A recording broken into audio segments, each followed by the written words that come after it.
So in that video, I talked about the fact that I have submitted many short stories in all of my 16 years on the planet, and most of them have been rejected. Funnily enough, today that I'm filming this, Tuesday, is the day that video came out. And today, I got an acceptance email from a publication. My thing got in, so that's fun. Time works strangely. Anyway, the reason I bring this up is because this is a paid publication, so I will be receiving $25 for it, which is exciting. I think, I'm not positive, but I think I might just put that $25 towards a brief Hulu subscription so that I can watch Normal People, the TV series based on the book by Sally Rooney. And that is, in fact, the book that we will be talking about today.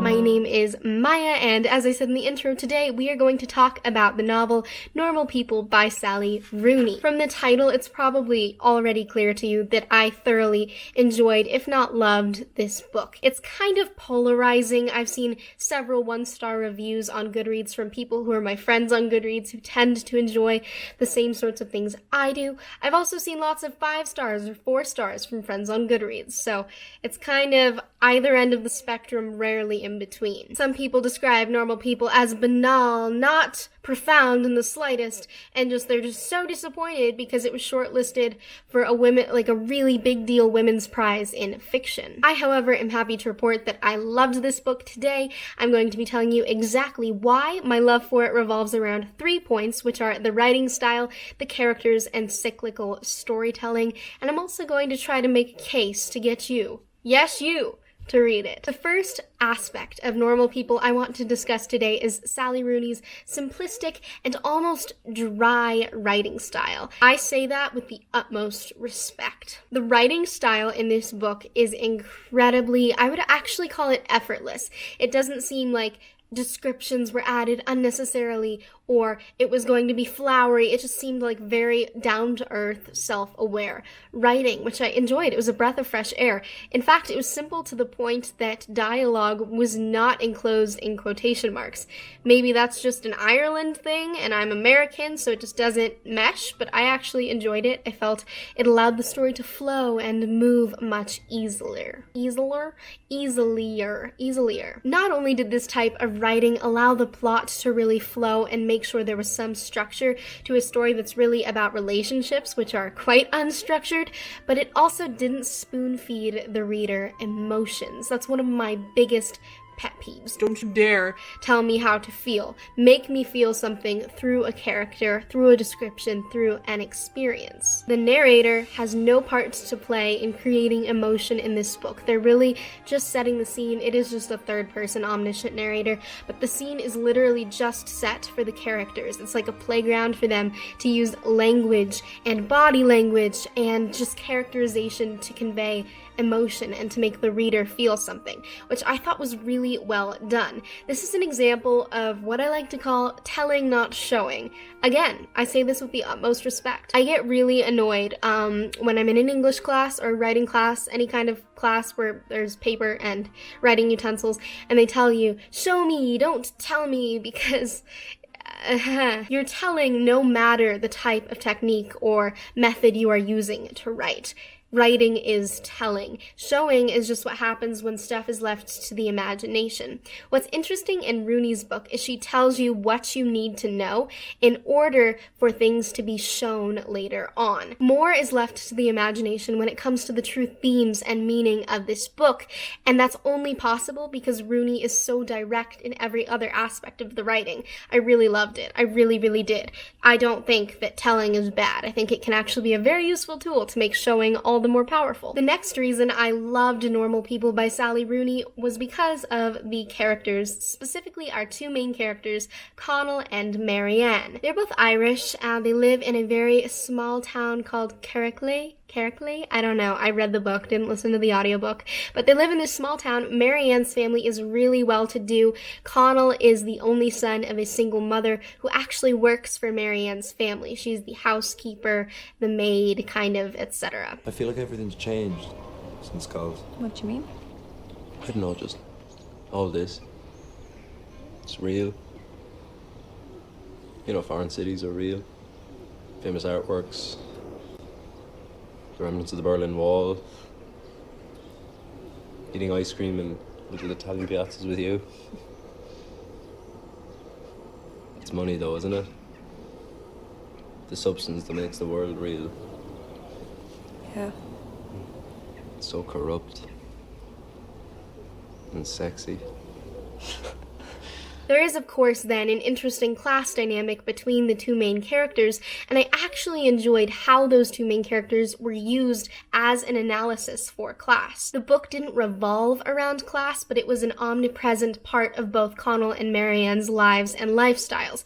It impacted not only their pasts, but also their presents and their future abilities, including like where to go to college, what they wanted to pursue, what they were able to pursue monetarily and realistically. Connell and Marianne are both incredibly flawed characters, both of whom suffer from some sort of mental illness. Connell suffers from pretty explicit depression and anxiety, and there are parts in the book where he is having suicidal thoughts. I want to point out here that there is a distinction between suicidal thoughts and actually planning to die by suicide. I don't really click with a lot of people. I struggle with that, actually. Here, I don't think that people like me that much. I felt a bit alienated by that stuff. I left Carrickally thinking I could have a different life. But I hate it here. And I can never go back. I can't get that life back. I'm sorry. You don't need to apologize. Marianne, on the other hand, comes from a family with really fragmented relationships. Her father, who has since passed away, used to hit her mother. Her mother acts very indifferently towards Marianne. And Marianne's brother in the book, I believe he's the stepbrother in the show, is very abusive towards her. So when it comes to her romantic relationships and even friendships later in the book, a lot of them are very toxic and lead to her feeling really horrible about herself, whether that be as a person, as an intellectual, or just overall just destroying her self-esteem. I'm really sorry, Marianne. I really am sorry. I forgive you. Despite the fact that both Connell and Marianne are flawed and that you're not really rooting for either of them, or neither of them are like really awesome people, they don't try to fix one another, and I adored that. One of my least favorite tropes in literature, in movies, in media of any kind is fixing another person and feeling obligated to do so, specifically when it's a female fixing a male, though it can be between any set of people. Marianne in no way tries to fix Connell's depression, but she is there for him to support him. There are clear boundaries set between them when she's supporting him, but she's there to listen, and I thought that was just a really fantastic dynamic.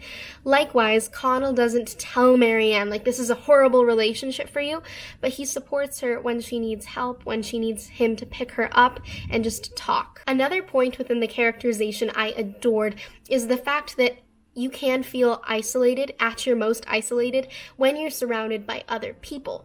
And then this ties in with another aspect I adored, which was that it's very rare to find a genuine relationship with people. There are, of course, 7 billion plus people on the planet. There are a lot. No chance you will meet all of them in your lifetime. Despite the amount of people you have the potential to meet, interact with, fall in love with, hate, etc., you won't be able to, realistically. Because of that, sometimes it can be really hard to find genuine relationships, specifically if you are suffering from mental illness, as both Marianne and Connell are. Marianne and Connell, however, have a very realistic, modern-day relationship. A lot of it does revolve heavily around sex, which is a critique of not only Sally Rooney's novel, but also of the TV show. I think it's important to point out, however, that despite the amount of sex scenes in the book, it's never about the sex itself. It's about their relationship and the fact that only they can really open up and be vulnerable with one another. Finally, Marianne and Connell's relationship show us an incredible depiction of the difficulties of communication within a relationship of any kind. They're really good at connecting with each other on intellectual topics such as literature, social justice, class, etc. But when it comes to day-to-day communication, they have a really hard time saying what they mean. It's very easy to judge the characters not only in the book, but also I would imagine in the show for their challenges in communication, but really that's something that we all struggle with. No one says directly what they mean, and if you do, often people will not like you because you can be too blunt, even mean. I just really enjoyed the realism of their relationship, how closely they connected, and how much they respected one another. The final thing I want to talk about when it comes to Normal People is its fantastic cyclical storyline. I'm a huge fan of circle stories, where essentially it ends where it begins. And this one arguably isn't that. This is only my interpretation. At the very beginning of this book, Marianne approaches Connell just completely out of the blue, and she's like, "Hey, I like you." And that takes him completely aback, but that lays the foundation for the rest of the plot of Normal People. It's very blunt, very straightforward, and kind of, again, out of the blue. However, Marianne and Connell return where they started in the sense that they both have a blunt realization.